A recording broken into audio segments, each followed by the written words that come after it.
네, 전 세계 주요 이슈를 짚어보는 선재규의 월드앤 이슈 시간입니다. 미국 주도로 60여 개국이 참여하는 중동 문제 국제 컨퍼런스가 폴란드 바르샤바에서 개막했습니다. 네, 중동 지역의 현안을 논의하는 자리지만 사실상 이란 제재 공조가 목적이라는 해석이 나오고 있는데요. 갈수록 치열해지는 미국과 이란의 갈등, 선재규 연합인포맥스 선임 기자와 함께 짚어봅니다. 어서 오세요. 네, 안녕하세요. 네. 미국이 현재 이란에 대한 전방위 압박에 나선 상황에서 미국의 주도하에 사실상 반이란 연대라고 할 수 있는 바르샤바 회의가 열리고 있는데 지금 국제사회의 반응이 미국 예측보다는 좀 미지근한 반응이라고요. 네, 60개국 정도가 이제 미국이 아마 상당히 닥달을 해서 이제 참석을 하긴 했는데요. 예. 참석자 그 면면을 봐도 그게 큰 비중 있는 인사들이 별로 없습니다. 미국하고 이스라엘만. 미국은 펜스 부통령하고 폼페이오 국무장관이 참석을 했고 이스라엘은 네타냐후 총리가 참석을 했습니다. 네. 하지만 그 이란 핵 문제로 미국하고 좀 불편한 독일하고 프랑스는 장관급도 참석을 안 했습니다. 중국, 러시아는 아예 불참을 했고 예. 그런데 이제 우리 시간은 오늘 새벽에 펜스 부통령이 이제 이틀째 회의에서 연설을 했는데요.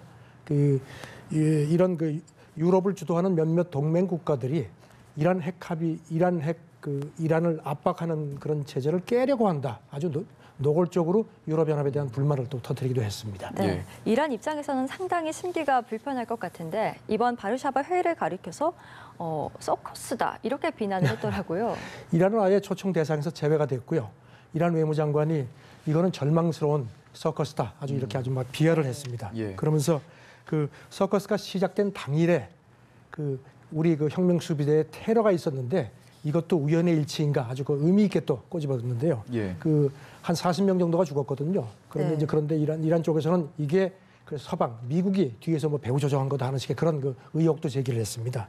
그리고 또 이 외무장관은 미국은 항상 잘못된 선택을 하는데 그 결과가 그들의 뜻대로 안 간다. 아하. 이게 뭐냐 하면은 트럼프 대통령이 지난 11일이 이란 이슬람 혁명 40주년이었거든요. 예. 그때 트위터를 날려서 지난 40년간 이란은 계속 실패만 했다.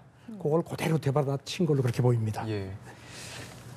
이란이 지금 미국뿐만 아니라 회의 개최국인 폴란드랑도 각을 세우고 있는데 들어보니까 이제 이란 측이 바르샤바 회의를 취재하려고 했는데 폴란드 정부가 이를 막았다 이렇게 주장을 하고 있어요. 네, 이란의 국영통신 이르나 예. 통신사가 있는데요. 거기서 이제 그래도 국제 회의니까 자기들 얘기가 되고 하니까 네.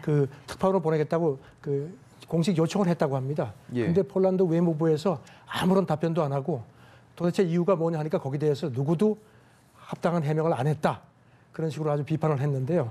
아무래도 이르나 통신이 가면 이제 여러 가지 예. 미국에 좀 껄끄러운 기사를 쓸 것 같아서 아마 그런 거 아니냐 그런 관측들입니다. 네, 예. 이처럼 미국이 이제 전방위적으로 압박을 강화하자 이란도 반격의 준비를 나서고 있는데 뭐 시리아와 이라크와 손을 잡고서 대미 전선을 구축하려는 모습을 지금 보이고 있다면서요? 네, 아시다시피 지금 트럼프 대통령이 시리아에서 이제 미군을 빼겠다고 했고 예. 이라크도 지금 미군을 뺄 거 아니냐는 관측이 많은데요.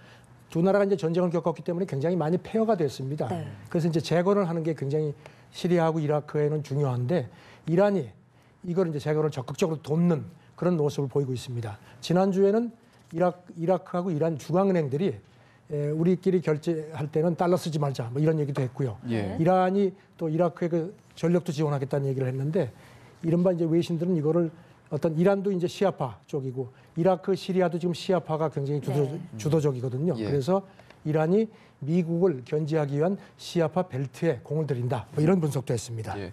지금 이런 상황 속에서 아마 유럽연합도 좀 난처할 텐데 미국의 눈치는 보면서도 지금 이란과 계속 거래는 유지를 하고 있는데 아무래도 좀 애매한 입장일 것 같습니다. 펜스 부통령도 오늘 새벽에 연설하면서요.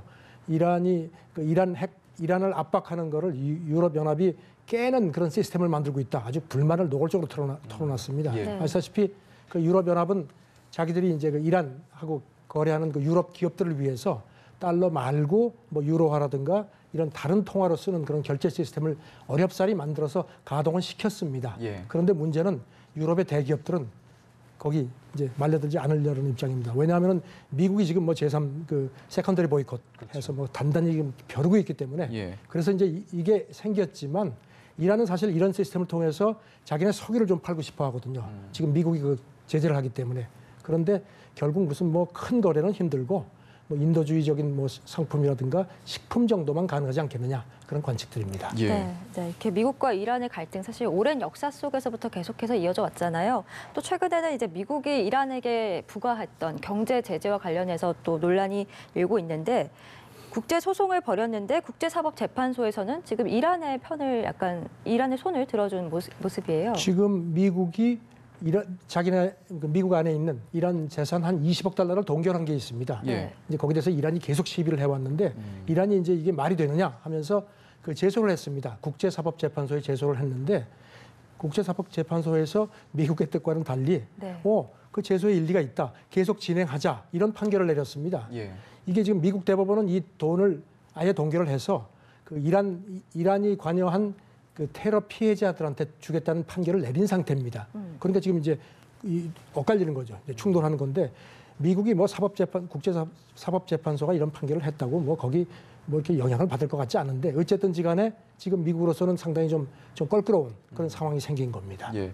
근데 이런 부분과 더불어서 이제 최근에 이란이 지하 탄도미사일 시설을 처음 공개를 하면서 군사력도 과시했는데 뭐 트럼프 대통령 입장에서는 이 부분도 상당히 좀 껄끄러운 부분일 것 같습니다. 지난 그 이슬람 혁명 40주년을 기해서 이란 혁명 수비대가 그 총사령관이 우리가 이렇게 지하에서 탄도미사일을 아주 탄탄하게 개발하고 있다. 영상을 처음으로 공개를 했습니다. 그동안에 이제 뭐 그러니까 이제 이렇게 서방에서 우리를 압박을 하지만 우리는 얼마든지 자체 방위력을 가질 수 있는 이런 능력이 있다는 걸 과시한 겁니다. 네. 지금 이랬는데 뉴욕 타임스가 또 묘한 보도를 했습니다. 이란이 지난달에 그 위성 발사 시험을 2번을 했는데 다 실패한 걸로 그렇게 나타났는데요. 네. 예. 이게 미국이 오랫동안 그동안에 사보타지 방해를 했다는 겁니다. 예. 그 뉴욕 타임스 보도를 보면은 그 아들 부시 대통령 때부터 이런 그 탄도미사일 제조창 같은 데다가 미국 정보기관들이 그 불량 부품 같은 거를 들어가도록 해가지고선 계속 그 실패하도록 만들었다. 뭐 이런 보도를 했는데요. 예. 이것도 지금 뭐 좀 관심을 끌고 있습니다. 그렇군요. 네, 미국과 알겠습니다. 이란의 갈등 오늘 선재규 연합인포맥스 선임 기자와 함께 이야기 나눠봤습니다. 오늘도 감사합니다. 네, 감사합니다.